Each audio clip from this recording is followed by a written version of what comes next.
कि ऑपरेशन के बाद एलेक्स का शरीर 90% मशीन से बना था, पर उसका दिमाग एक इंसान का ही था। जब एलेक्स की आंख खुली तो नॉर्टन ने उसे बताया कि उसके साथ क्या हुआ और फिर उसे चलने फिरने जैसी आम चीजें दोबारा से सिखाई। और जब एलेक्स ने सुना कि उसके असली हाथ पैर कट गए हैं तो वो अपने आपे से बाहर हो गया और उसने नॉर्टन पर हमला कर दिया। फिर वो जबरदस्त रफ्तार से भागकर बिल्डिंग से बाहर आ गया। अब वो ऊंची ऊंची बिल्डिंग्स पर भी आराम से कूद सकता था, लेकिन जैसे ही वो आगे बढ़ा नॉर्टन ने उसे रिमोट से बंद कर दिया। बाद में जब एलेक्स की आंख खुली तो नॉर्टन ने मशीन के हिस्से हटाकर उसे दिखाया कि उसके शरीर के चंद ही हिस्से बचे थे, इसीलिए वो मशीन के बिना जिंदा नहीं रह पाएगा। पर एलेक्स के मुताबिक इससे बढ़िया तो वो मर ही गया होता। खैर, जब नॉर्टन ने उसे क्लारा और डेविड की याद दिलाई तो उनके बारे में सोचकर उसका मन बदल गया। रात को उसने लैब में ही रहकर खुद को चार्ज किया और अगली सुबह रिक नाम के एक इंस्ट्रक्टर के साथ ट्रेनिंग करने पहुंच गया। रिक ने उसे अपनी शक्तियां और अलग अलग हथियार चलाने सिखाए। आखिरकार ये बात सामने आई कि एलेक्स की स्पीड रोबोट्स से तो कम थी, क्योंकि रोबोट्स देखते ही स्कैन करके वार करते थे, लेकिन एलेक्स सामने वाले के हाव भाव समझकर अगला कदम उठाता। जब सेलार्स को ये पता चला तो उसने नॉर्टन को इस चीज को ठीक करने का हुक्म दिया। इसके अलावा वो चाहता था कि एलेक्स का सूट बदल दिया जाए ताकि वो देखने में और अच्छा लगे।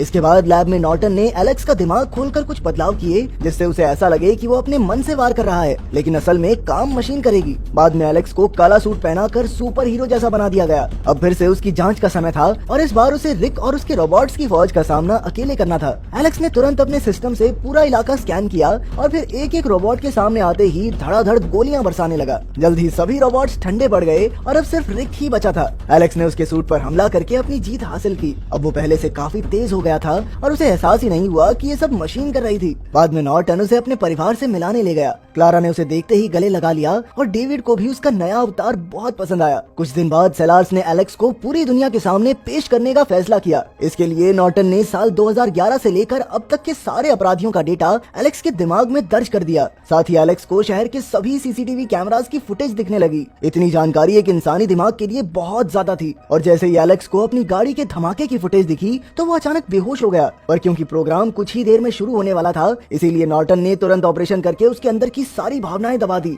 जब एलेक्स बाहर आया तो वो इंसान की शक्ल में पूरा का पूरा रोबोट ही बन चुका था। वो अपने परिवार और दोस्तों को नजरअंदाज करके आगे बढ़ गया, क्योंकि वो सिर्फ आम लोगों और अपराधियों में फर्क करना जानता था। तभी अचानक उसे भीड़ में एक अपराधी नजर आया और उसने तुरंत कूदकर उसे धर दबोचा। उसकी ये काबिलियत देखकर आम लोग काफी प्रभावित हुए, पर उधर क्लारा और डेविड काफी दुखी थे, क्योंकि उन्हें एलेक्स से मिलने की इजाजत तक नहीं थी। अगले दिन एलेक्स ने ऑफिस में ऐलान किया कि आज वो 13 अपराधियों को पकड़ेगा। फिर उसने अपनी सुपर बाइक उठाई और अपने डेटाबेस से ड्रग डीलर्स का पता लगाकर उन्हें ढूंढने निकल पड़ा। जल्द ही वो एक सुनसान बिल्डिंग में पहुंचा और बाइक पर ही अंदर घुसकर उसने धुआंधार गोलीबारी शुरू कर दी। गुंडों ने उस पर वार करने की कोशिश की, पर एलेक्स ने एक एक को चुन चुन कर मौत के घाट उतार दिया। कुछ ही दिनों में एलेक्स शहर का हीरो बन गया। फिर सेलार ने सरकार को बताया कि अब देश के लोग रोबोट्स के हक में हैं। वहीं दूसरी ओर करप्ट पुलिस वाले गैंगस्टर्स के साथ मिलकर एलेक्स को खत्म करने की फिराक में थे, क्योंकि एलेक्स की वजह से उनका काम धंधा चौपट हो रहा था। फिर एक दिन अचानक क्लारा सड़क से भागकर एलेक्स के पास आई और उसे बताया कि डेविड डर की वजह से रात भर सो नहीं पाया और अब उसे अपने पिता की सख्त जरूरत है। पहले तो एलेक्स पर इसका कोई असर नहीं हुआ,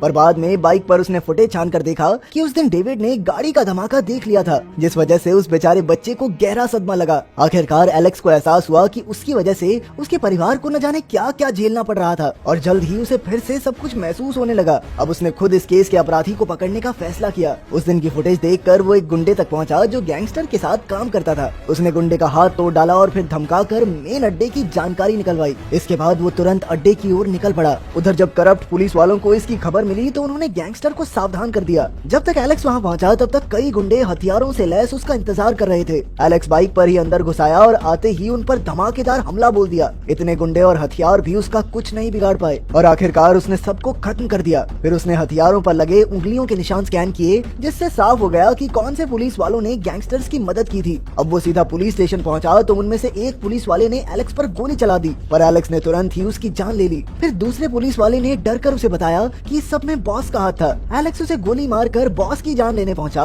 पर उसी समय अचानक रिक ने उसका सिस्टम बंद कर दिया। जल्द ही ये खबर टीवी पर आ गई कि रोबोट्स इंसानों से बेहतर पुलिस वाले बनेंगे, क्योंकि उन्हें घूस देकर खरीदा नहीं जा सकता। अगले दिन सरकार भी रोबोट्स को पुलिस में भर्ती करने का सोचने लगी, पर अचानक क्लारा ने टीवी पर आकर कहा कि उसे एलेक्स से मिलने तक नहीं दिया जा रहा। ये देखकर सेलार डर गया, क्योंकि क्लारा की बातों से एलेक्स पिघल जाएगा और सरकार रोबोट्स रखने का कानून वापस ले लेगी। अगर उन्होंने एलेक्स को काम से निकाल दिया तो ऐसा लगेगा कि उनका एक्सपेरिमेंट नाकामयाब रहा। इसीलिए उसने सोच लिया कि उन्हें अब एलेक्स को मारना होगा, ताकि सभी लोग उसे एक हीरो के रूप में याद रखें। सेलार ने तुरंत नॉर्टन को एलेक्स को मारने का हुक्म दिया, लेकिन नॉर्टन ने इसके लिए साफ इनकार कर दिया। इधर इधर रोबोट्स को लाने का कानून पास हो रहा था और उधर सेलार ने क्लारा को ऑफिस बुलाकर कहा कि एलेक्स मर चुका है। उधर लैब में रोबोट्स एलेक्स को मारने आ पहुंचे, पर नॉर्टन ने ऐन वक्त पर एक बटन दबा दिया जिससे सेलार को लगा कि एलेक्स मर गया, लेकिन असल में एलेक्स जिंदा था। नॉर्टन ने उसके अंदर का ट्रांसमीटर भी निकाल दिया, जिसका मतलब ये था कि ना तो अब वो किसी का हुक्म मानेगा और ना ही कोई उसे बंद कर पाएगा। एलेक्स ने उठते ही बाकी रोबोट्स को मार दिया और जब उसे पता चला कि सेलार उसे मारना चाहता है तो वो सेलार को खत्म करने निकल पड़ा। अचानक रिक ने एलेक्स को सड़क पर देख लिया और उसने सेलार को इसकी खबर कर दी। अब सेलार के गार्ड्स उसे, क्लारा और डेविड को छत पर ले आए ताकि उन्हें एक हेलीकॉप्टर सुरक्षित जगह पर ले जाए। उधर नॉर्टन एलेक्स के दोस्त टिम से मिला और उसकी मदद मांगी। तभी एलेक्स ओमनिकॉर्प के ऑफिस पहुंचा,